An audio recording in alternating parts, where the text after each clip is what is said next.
עוד יותר, יוצרי התוכן של ישראל.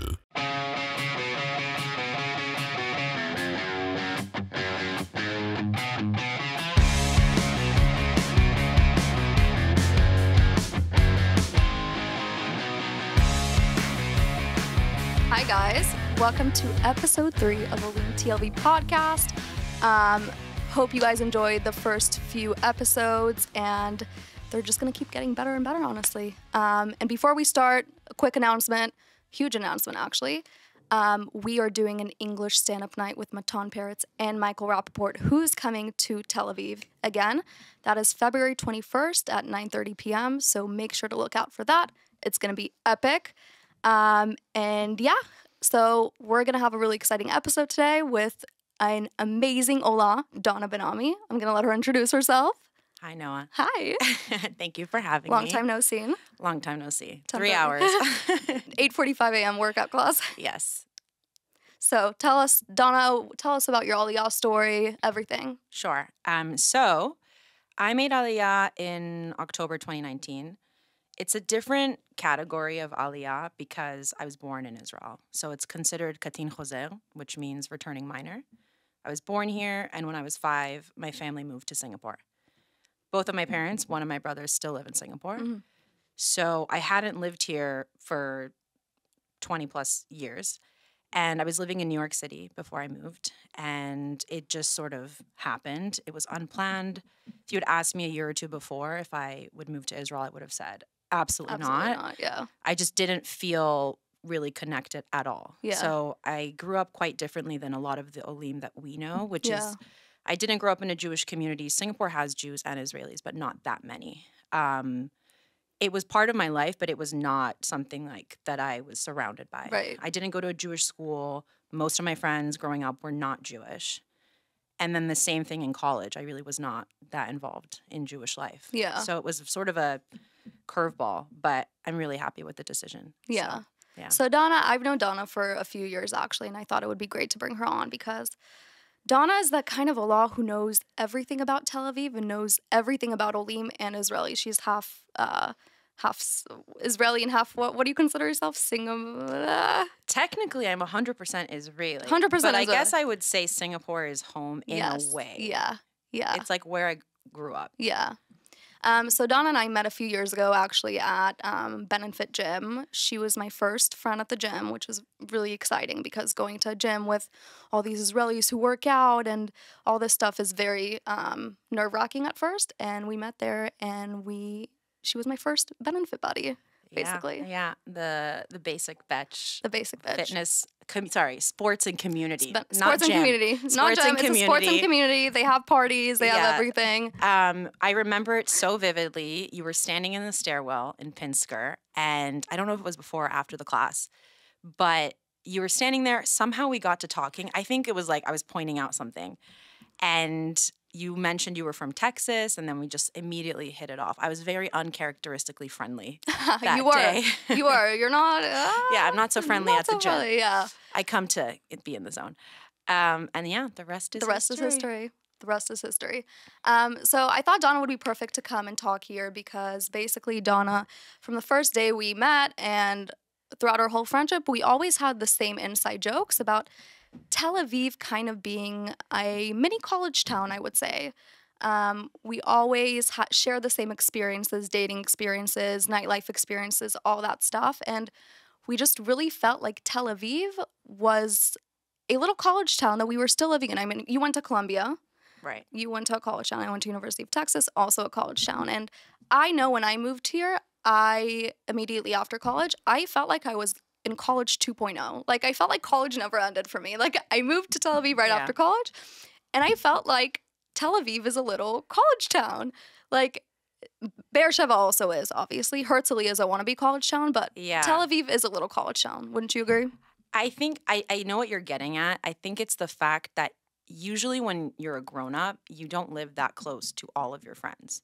And here, because Tel Aviv is small and because most of your friends live within walking distance, you see your friends almost every day, if not every day, which is like college. Like, you want to go to the dining hall, you just like text your friend. It's the same thing. You're like, hey, I'm going to go get a shawarma. It's the same thing. Want to come? So usually you don't have that in other major cities where you have to plan like 2 weeks in advance to get on someone's calendar to hang Yeah. out. Here it's much more casual. That too, but I wasn't even going that direction. I was going that direction of college town in the sense that I feel like especially Israeli guys, they moved to Tel Aviv right after the army or during their actual like university time.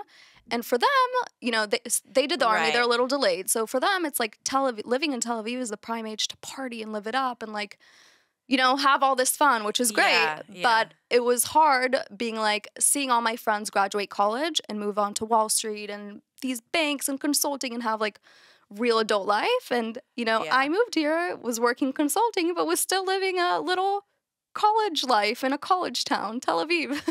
By the way, I did work in finance for 5 years, and I can tell you it's still college life, at least at the beginning. In finance also? Everyone's faking it till they make it. Okay, fair.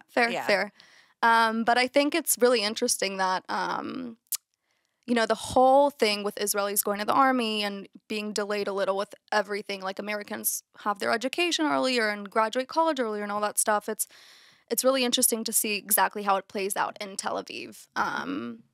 Also, can we talk about Gindi? Gindi is literally, so Gindi, for those who don't know, there are Masa programs. Most Olim make Aliyah through 2 routes. Most Olim get convinced to make Aliyah through 2 routes. Taglit or a Masa summer program, okay? And for me personally, was Taglit. I did Taglit with friends in college, and then I was like, I want to make Aliyah after. Yes, Taglit worked on me. But Masa summer programs literally convinced so many people to make Aliyah. Yeah. And they all live together in Gindi. Gindi is literally the fraternity and sorority house in Tel Aviv. All the Americans live there. Yeah. All they do is party. All they do is have fun. And it's hilarious. Funnily enough, I actually Did you live lived in Gindi. Yeah, you lived in Gindi. But bear in mind, I lived with 2 Israelis, random strangers I met on Facebook. Like, I didn't grow up, like, I didn't go on birthright because I was like, why would I go? Like, I have family in Israel. Yeah. But so I didn't know any of this stuff. Like, I didn't go to Shalvata till I was 30. Why'd you go when you were 30? It was very, very fun, but I didn't have that like quintessential like go on Taglit when you're like in your early 20s, and you know I wasn't like that experienced, so I didn't know any of this stuff, including not knowing that Gindi was like the Masa place. Like, you know, I didn't know it was like the American Olim Convention Center. So I moved in like innocently, and only after the fact I was like, oh, like this is a dorm. This is a call. Petition to make Gindi TLV the official fraternity and sorority house of Tel Aviv. Like, I want to make a petition to do that. Yeah. And it's so funny because I remember visiting all my friends who lived there, and like all the Israelis there would get so pissed off at all the Americans. It was amazing. And it still is. So Gindi TLV, keep on being... Yeah, I couldn't wait to get out of there, to be honest. I'm sure. I lasted barely a year. I was like, I'm out. I'm too old for this. Oh my gosh. So, yeah, Tel Aviv, in summary, really is a college town. I think we really see that with dating also, with the guys here. Yes. I mean, we all know dating in Tel Aviv is hard. That was actually a hot take. We'll get to that. But dating in Tel Aviv is hard, and part of it is because everyone moves here after the army or in the middle of the university, and it's still a college town for them, and it's fine. But it is tough. Like, I feel like Tel Avivian boys are equivalent to fraternity boys sometimes, which is fine. There's nothing bad about it. Nothing bad about it. Yes, I get what you're saying. I feel like the men in Tel Aviv don't have, like, the rowdiness of frat boys in America. Like, it's a different kind of thing. Yeah. But I know what you mean in the sense that they continue to act very young as they progress through life. Like, I think we've talked about this before. It's like, I call it Peter Pan syndrome, because they're like, they never want to grow up. Like, they're happy to be young. Yeah, but I think that's also for girls here also, which we'll talk about. But it's funny, I was talking to my brother. My brother made Aliyah, and then Asa Yerida. I want to make him Yored of the week, actually, but no. He left, he moved back. My older brother, he's contemplating moving back. And I was telling Tal, you have to move back. You're 29. This is the prime age to live in Tel Aviv. You're going to be too old later on. You have to move back. This is the age. Don't move in your mid 30s, early 30s. Now is the time. And he was like, Noah, it doesn't matter if you're 29, if you're 35, if you're 40. If you're a guy living in Tel Aviv at those ages, you're eternally 25. And he's so right. Fair. Like, no matter what age you are living as a guy in Tel Aviv, I feel like you're eternally stuck in your 25-year-old phase. And it's so true. You have to admit, it's true. Yeah. It's true. Listen, and again, nothing wrong about it. I think it's fantastic. I think it's amazing that you're young and free and happy, but it's true. Yeah. I do think, obviously, we can't paint everyone with one brush, but there is certainly a sense that people here are much more youthful. Yeah. And certain types of both guys and girls, in our experience as women dating men, they're guys that we've dealt with where they're like well into their 30s and they're still acting like they're 25. Yeah. Why do you think that is? I don't know if I can pinpoint it down, but all I can say is I don't know if it's a Tel Aviv thing or a generation thing, but I think it's just very hard to commit, especially in Tel Aviv, because there are so many options.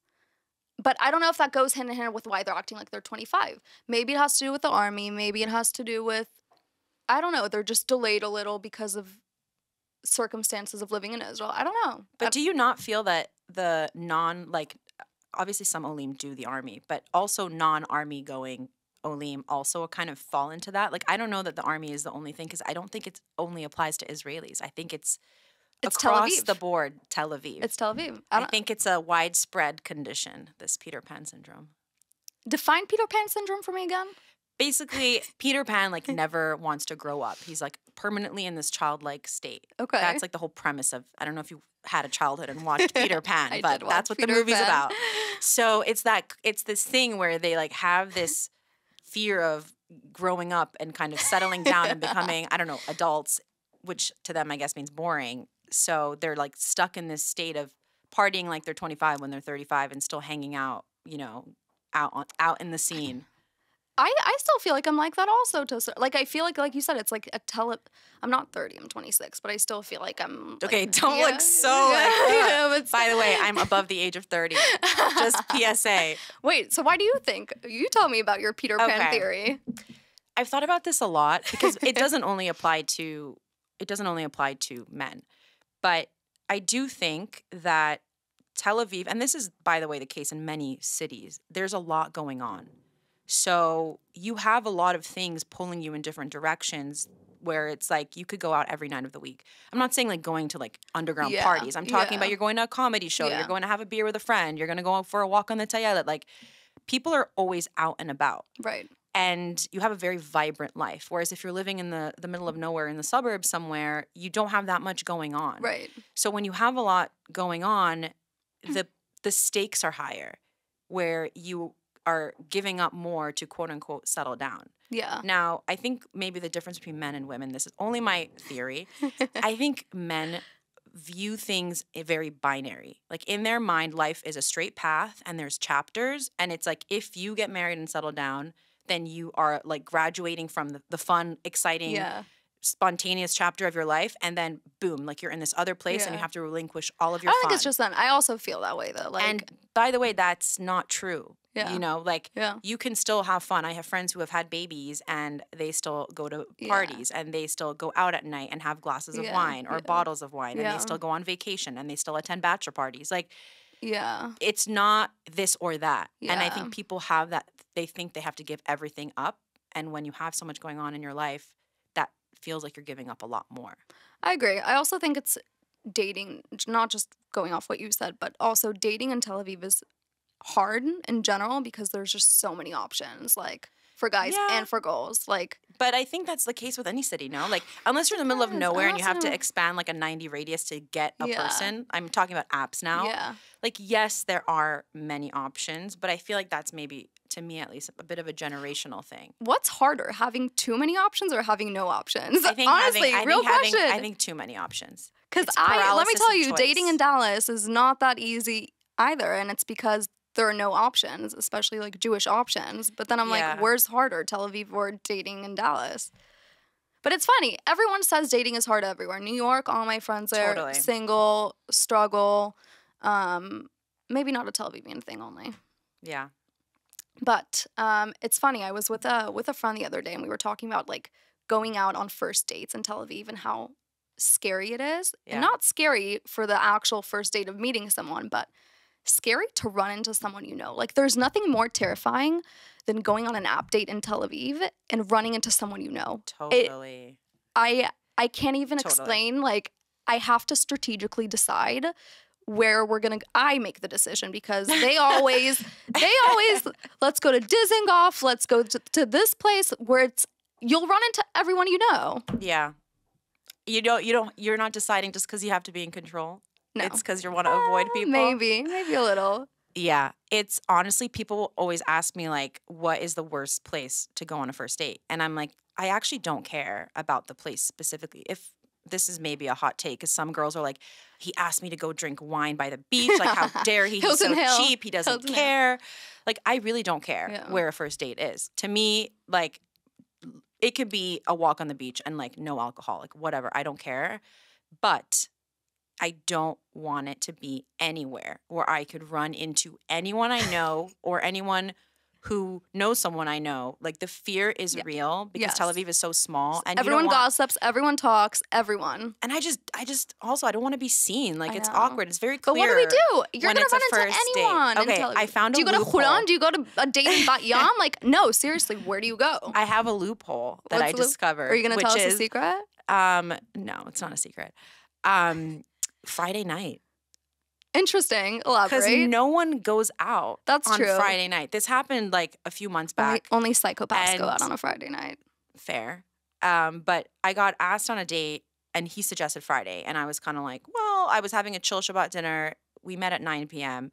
And he goes, I'm going to pick you up outside your house and we're just going to like lizrom. You know, we're going to go with the flow and like find a place on Nachalat Binyamin. Red flag. Red Which flag. is literally like you're where everyone goes, but you're sitting like on the street. Yeah. And that walkway is where everyone goes to Whew, anywhere that that walkway's matters. dangerous. That Right? walkway's if it dangerous. were Thursday night, I would have been like, I'm not feeling well. Yeah. Bye. But there was no one like really there. There were a few people out, but no one that I would ever know. And so I was like, oh, okay, this is the Maybe- trick. But it's so hard going on a date after a food coma at Shabbat dinner. Like But that's the thing is I had a chill Shabbat. Okay, It was okay, like okay, low key. I okay. wasn't in a food coma. that's a good loophole. Maybe I'll take that into consideration. But Yeah. there's nothing worse when you're trying to decide on a place and the guy is like, let's go to Dizengoff. I'm like, are you? That is social suicide. Going on a date on Dizengoff Street is social suicide. There's actually, I coined a term. It's called to Rhinus someone, okay? You guys know what Rhinus is? Rhinus is a street. It's right Parallel. parallel to Dizengoff. Yep. And what it means to Rhinus someone is, let's say you're out on a date at Dizengoff area and the guy wants to walk you back, but you don't want to be seen with him. You Rhinus him and take him down Rhinus Street so you don't run into anyone you know. Yes. It's a classic. It's a move. classic. It's a classic in They're like, the- why don't we walk down Down this Rhinus. street? It's more quiet. We can talk. To Rhinus someone. Mark my words. Mark By my the way, words, this has existed. I I'm a little coined bit older the term. than you. No, you didn't coin the term. Who It's been coined- around for a But long no, time. Okay, has You any- just live in Disney. It's a young person thing because older people don't go out on Disney. Have you ever talked to someone and said, I'm going to Rhinus? Like, Yes, I've okay. used the term. Okay, so maybe and I I've didn't also coin it, done it to someone. but I publicly announced it to yeah, everyone. Noah claims it. I claim it. All right, you might want to just like get on that. Speaking of worst date spots in Tel Aviv, I have a few. Okay, And if you tell follow us. the account, you definitely know. I feel very strongly against going on a date at Hilton Hill. Also, Okay. social suicide. Uh-huh. But I think Hilton Hill and Dizengoff worst two date spots. And purely because you don't want to be seen. Yes, like if you told me Hilton Hill, I won't see anyone I know. Nice date spot. Yeah. Yeah, nice date spot. nice. It's nice. But in the sphere of talking about how you don't want to be seen, Yeah. Dizengoff is frat line. It's basically a frat row. Yeah. Dizengoff frat row and Hilton Hill. Yeah. For me, it's Nachalat Binyamin. Yeah. Equivalent. Yeah. What about best date spots in Tel Aviv? best date spot. That's a hard one. That's hard. Like I said, I don't really care where it is. I just like want to have fun, and I don't want it to be. Basic. I don't want it to feel like an interview. Yeah. It's not about being basic. Like I don't really care. It's just. But I don't the want to interview feel is like an based on the interview. person, not the Totally, place. which is exactly the point. Is Yeah. like some people are so fixated on he picked this place. Like I don't care where it is. Yeah, If yeah. the person's cool and I'm having a good time, that's all that Yeah. I really care about. Yeah. Okay. Fair. Yeah. Now you have to ask me what my best date spots. in Okay, Tel what's Aviv your are. best date spot in Tel Aviv? Hot take? Oh, Hot take. all right, give it to me. Nachla Benami Street. What? Yeah, but you have to go. Best? Yes, but like I'm not gonna name the places because I want to keep them a secret. But you have to go to a secret place where you're not Secret. sitting outside on the street next to everyone. Okay, that's very cryptic. Interesting. Not gonna say anymore. Not All gonna right, say is it anymore. someone's apartment? No, I'm just kidding. Best first date spot, his balcony in his apartment. Definitely not. Definitely not. Definitely not. But yeah, honestly, dating in Tel Aviv, we shit on it a lot, but it's fun. It's great. Maybe not great, but it's fun. You have to admit, it's fun. Yeah. Give it. You have to try to make it fun for yourself. You have to try Otherwise, to- you're going to be yeah. miserable. You have to try to make it fun. Yeah. But let's play this game. Okay. What are your biggest ick factors? Do you guys know what an ick is? An ick is something that just irks you, like Like, just gives you the ick. Like, it's ick. like, ugh. What are your biggest icks? How much time do you have? Just kidding. Not kidding. I have really weird icks. Like, I'm very particular, but You would be detail oriented. detail oriented.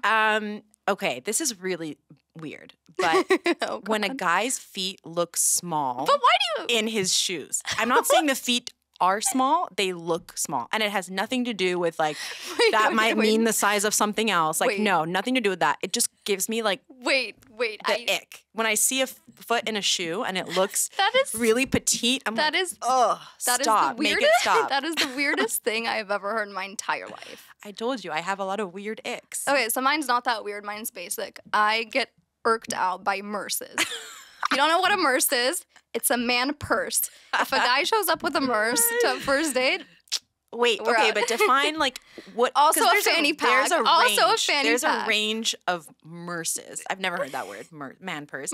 There's a whole like slew of man purses out there. Like, what if it's like his leather work satchel, or like, does it need to resemble a female purse, or like what is it about it? Like, or any form of just- bag. He cannot. If he's carrying a bag, he's he's carrying out. a bag, he's out.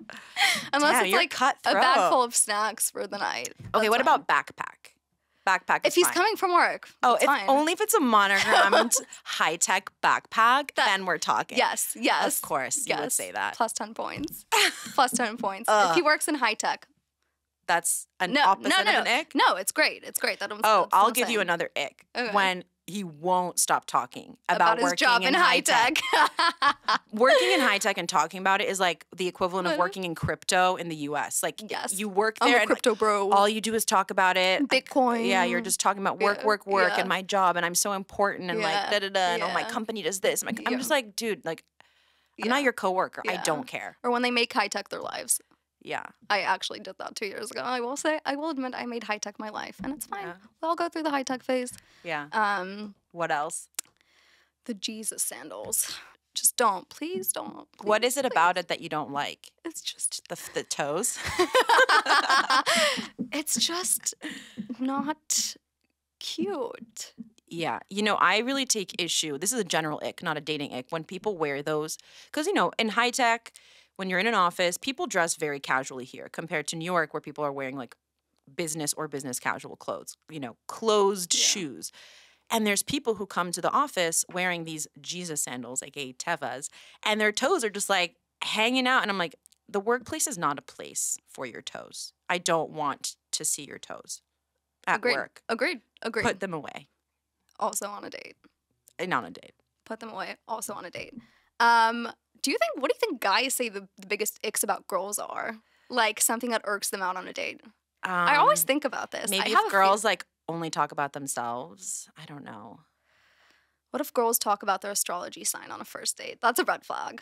Yeah. If she asks you what day and time you were born, You were born. run. So There was what this- time were you born? There was this one guy who was I saw this video and he was talking about how on a first date he'll he'll make up his zodiac sign just to show the girl that they're astrologically compatible. I was like, honestly, brilliant. But I think guys are very scared of girls who bring up astrology on a first date or try to figure out their birthday. But why? Why are they scared? I'm just asking because I love astrology. I mean, I do too. Even though we're both very logical people. Yeah. We both love astrology, This but is true. guys get scared of girls who are into astrology. Maybe they just associate it with like girls who are crazy. Maybe. Fair association, though. I don't know. Fair association. I don't know. But what else would you say especially guys in Tel Aviv, biggest ick about girls here is? I don't know if they only want to be taken out to like expensive, flashy places. Yeah. I mean, if I were a guy, that would give me the ick. But no guys take expensive. But I was talking to my friend, you know who you are, and I was like, what are you looking for in a guy? And she's like, honestly, I just want a sugar daddy. And I was like, well, you better leave Tel Aviv because you're not going to find that here. There's an app for that. If you want to be a sugar baby, there's an app for that, I think. Tinder? No. There's actually an app for that. Really? Yeah. Like that's some people's career path. I'll send my friend to you after. You know this friend also. Oh, okay. But yeah, I would say I think if I were in a guy's place, I would get irked out by astrology most and by her being on her phone during the date. Yeah, put your phone away. Yeah, which is very hard for me to do. Very, very hard for me to do. Yeah. You need to be present. Very hard to do. Yeah. Okay, any last final icks that you want to share with the audience? Oh, I have so many. I don't know where to begin. I guess icks are also comparable to red flags a little. Not really, because a red flag is like almost more like a non-starter where you're like, I'm questioning you as a person. Ick is more like your personal thing that just makes you kind of like, ugh, about the person. Or you're like, ew. Okay, so if I had to shift over to red flags, what would be your biggest red flag? Biggest red flag. That's really hard. I know mine. Biggest red flag. I wanted to say if they don't make their bed, but I know that's obviously not. That's too extreme. That's way too extreme. I know. So I would say it's what's the like middle between a red flag? Like it's like a not brown flag? I don't Orange know. flag? Orange? I've never heard of a middle It's like, it's not a red flag. Red flag is like a non-starter. Okay. Where you're like, oh, red flag if they hate their mom. So it's so funny. My red flag is if they're weirdly close with their mom.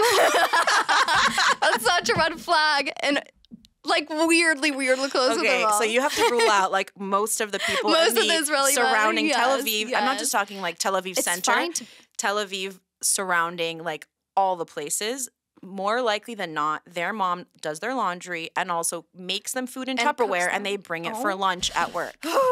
Oh my God. You just Nothing frustrates me more than going to the office on a Sunday, Monday, Tuesday, Wednesday, or Thursday and seeing my coworkers, especially the guy coworkers, bring these keto, like large boxes of homemade food. I'm like, every time I'm like, oh my God, did you make that? And they're like, no, my mom made it for me. And I'm like, okay, but what would you rather that they're really, really close to their mom or they hate their mom?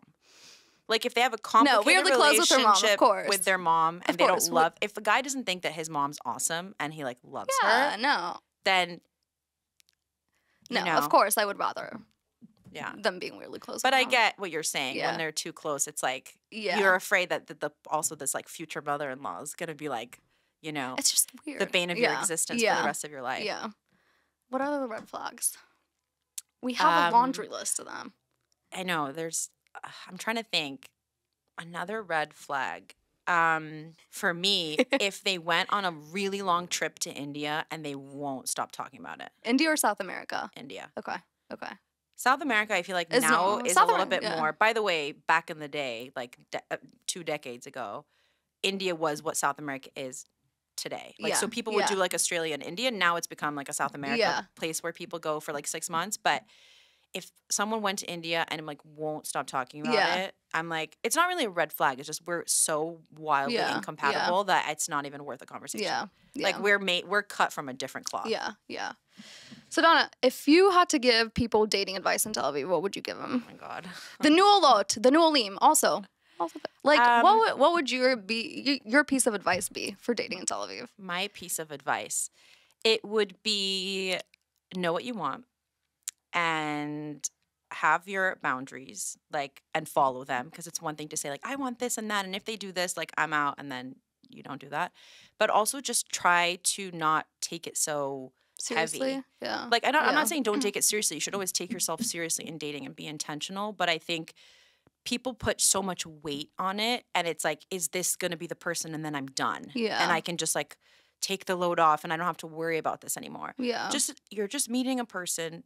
Maybe you vibe, maybe you don't. And like, if you don't hear from them, it's not about you. Yeah. Like, it's about them. Yeah. So just trying to enjoy it. Like, it's a very As much as you unpleasant can. experience at times.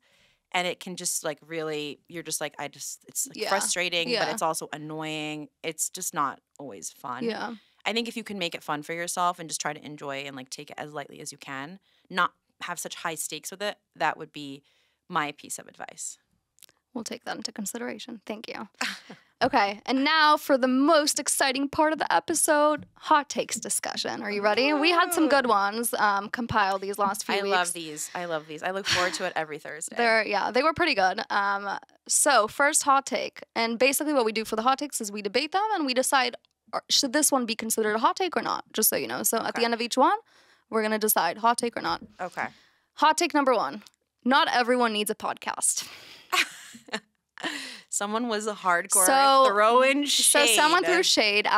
We have the WhatsApp communities. If you're not in them, request to be added through our link tree. We'll add you guys. But I have a WhatsApp community, and this really nice guy shared the first podcast of Olim TLV, and he was like, "Great job, guys!" And everyone hearted it and liked it. And then this one guy throws shade and puts in the chat a picture of dude with sign. Dude with sign.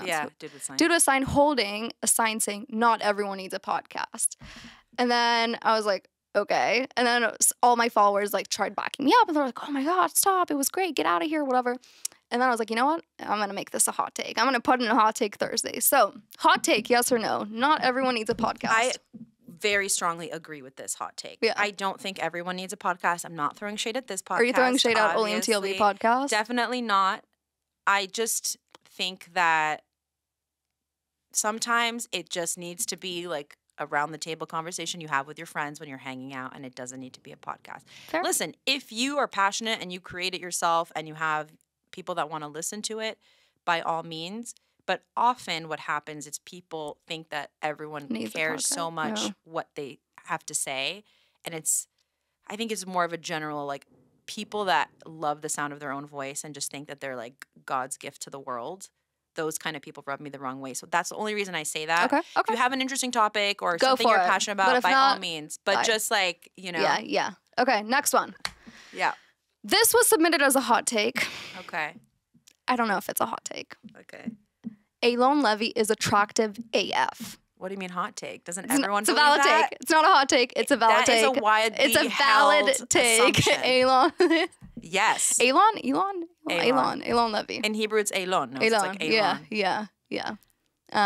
Definitely. Okay. We love a man with conviction. We love a man who is well-educated, ladies, and he's just passionate. He's passionate. And he's in Olah. Yeah.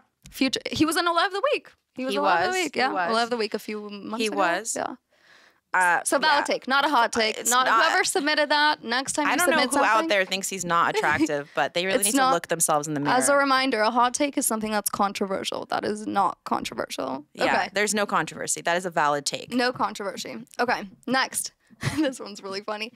We need to normalize using LinkedIn as a dating app in Tel Aviv. Disagree strongly. I agree. Of course you would agree. You love that stuff. I love LinkedIn. You love that. I've actually had a date come out of LinkedIn once. You did? I did. I didn't. Did it go well? It went well. Yeah. Okay, so you vetted him professionally, and then you were like, yeah, okay, it went well. Okay, I'll tell you why I don't agree with it. That being said, I will be lying if I would be lying if I said that I haven't seen someone on a dating app and then looked them up on LinkedIn to do further due diligence. Because you know me, I'm a fact-based lady. I lead with logic. So LinkedIn is a great due diligence. Yes, it's great for vetting. And if they don't have LinkedIn, red flag. Yeah, you gotta do your due diligence and make sure that obviously on a dating app, like they could be a serial killer. Like you gotta do some due diligence. I have from time to time looked them up on LinkedIn. But I don't think that you should use it as a dating app because it's just like, is nothing sacred? Like there's so many dating apps. People are using DMs on Instagram for dating. People are using WhatsApp for dating. People are sliding into like, does anyone still use Facebook? I don't know. Oh, I don't. Maybe, I feel like Israelis use Facebook, Yeah. but are people still poking? Is that still a thing? It's before your time. I don't think poking is still a thing. Okay, good. Yeah, no, I don't think. So I'll tell you why I disagree. And the person who submitted this hot take actually like wrote this is that Israeli men are using thirst traps in there. Like as their profile picture. As their profile picture. So whatever. It's okay. It's controversial. It's a hot take. I'll give it to you. Hot take. But you would agree with it. I would agree that it should be used. Yes, Okay. yes. All right. Love that for you. Next one. Labneh is literally just sour cream. Disagree. I agree. I disagree. I disagree. So you know how they make labneh? Or do you not? I don't. Okay. So I know because my mom used to make it at home. Okay. You basically take Greek yogurt and you put it in this cloth. So it's like, I don't know what it's called, cheesecloth. It sucks out all the moisture. You basically like tie a knot. It looks like a little bulbous thing. Okay, so it's not sour cream. And it's not sour cream because first of all, it's way thicker. It's way more sour. And also sour cream is like, I feel like that's like American food. Like only Americans would think that sour cream was like a condiment that's of value. So hot take or not? I guess it is a hot take, which I disagree with. Hot take. Hot take. Okay. Israelis have a weird obsession with the show Friends. Yes. Yeah, Yes. Why are all totally. Israelis obsessed with the show Friends? I don't get it. Totally. Do you want to watch something? Let's watch Friends. Why? Yeah, I don't Expand know. your horizon to other shows. I'm personally Maybe not they feel more yeah. American watching. I don't know. They all want to be American, most of them, or Americanized. There's many American shows they could choose. I'm not a Friends person. I've never watched Friends. Ever? I've never watched Friends. Obviously, I've watched it from time to time. I'm not one of those people who can like quote the episode, be like, "Oh my god, that episode where Phoebe does this and that." Like, I don't. It's just not. I don't see the. I'm not obsessed, but Israelis really are. Maybe they try to use Friends as a conversation starter. Also, not even that. Like you'll be talking to them, they're like, "What's her name? Rachel from Rachel from Friends did this." And I'm like, "Ha, what are you talking about?" I love how you had to ask her Rachel. name. I don't watch Friends, but they literally try to use Friends as a conversation starter. Okay, last one. This one was the most controversial hot take I've ever seen on Olim and TLV. Okay.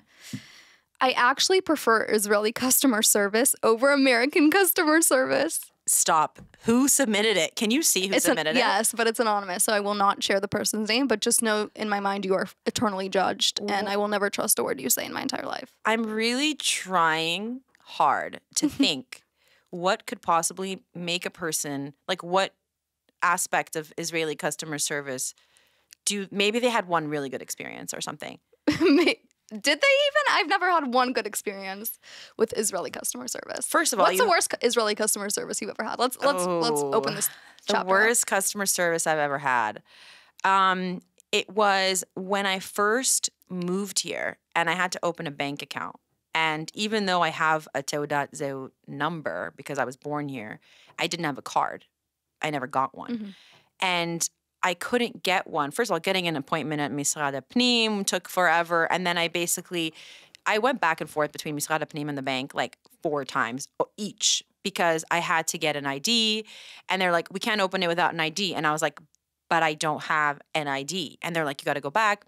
Then they're like, we can't give you an ID. It was just like this whole thing. They were so inflexible and they were so unwilling to help me or find some workaround. But that's one type of customer service. I'm talking about the one where you're calling on the phone for hours and hours. I will not name this airline, but there is a specific airline that has the worst customer service. Yeah. We all know you're sitting on the phone with them for hours with the same song on repeat. You literally want to throw yourself off the balcony. What's your amount of time spent with this airline? Yes, on the phone. With this specific airline? I think 4 hours I was on wait. And the worst part of it all, they have a feature where it's like, we can call you back in the next 24 hours. Do they? Have you tried it? Of course. And did they call you back? 72 hours. 72 hours. This would never happen in America. Never. Yeah. This is the thing. So much of what is in Israel is like on the phone. Like you have to call. Yeah. There's no chat bot. There's no one to talk to. Yeah. Best case, they have a WhatsApp. Do they actually answer? Nope. And it makes me feel like a crazy ex-girlfriend, kind of like, Yeah. 'cause Yes. I'm trying on all the yes. channels. I'm like DMing them on Facebook. I'm trying on WhatsApp. I'm calling them on the phone. And it's just, I'm like, who are you actually speaking to? Because I have never had an answer. It's so true. Sometimes It's so Facebook true. Messenger, if we're talking about the same airline, they weirdly answer Facebook Messenger. I will have to. You just got. You also got to try multiple times. I feel like it opens in your Yeah. ticket on the back end, and then they reply. It's kind of like dating, like trying multiple times then with a specific airline. Could be comparable to dating in Tel Aviv. I think customer service is worse. So, biggest hot take of all time in Olim TLV. This one. I actually prefer Israeli customer service over American. I Yeah. don't think anyone could agree with that. Yeah, I don't think any person Anyone. who has lived here long enough can agree with that. Nope. And that's the ending of our hot takes discussion. Thanks so much, guys, for tuning in. And just so you guys know, again, we have the English stand-up comedy nights coming up with Matan and Michael, and then we have another one March 2nd. So link for tickets in our bio, and make sure to rate us on Spotify, Google Play, Apple Play, YouTube, all that stuff. And we have very exciting guests coming up. This is only the beginning, and stay tuned. עוד יותר, יוצרי התוכן של ישראל. הוקלט באולפני אדיו, המשווקת את ספוטיפיי בישראל.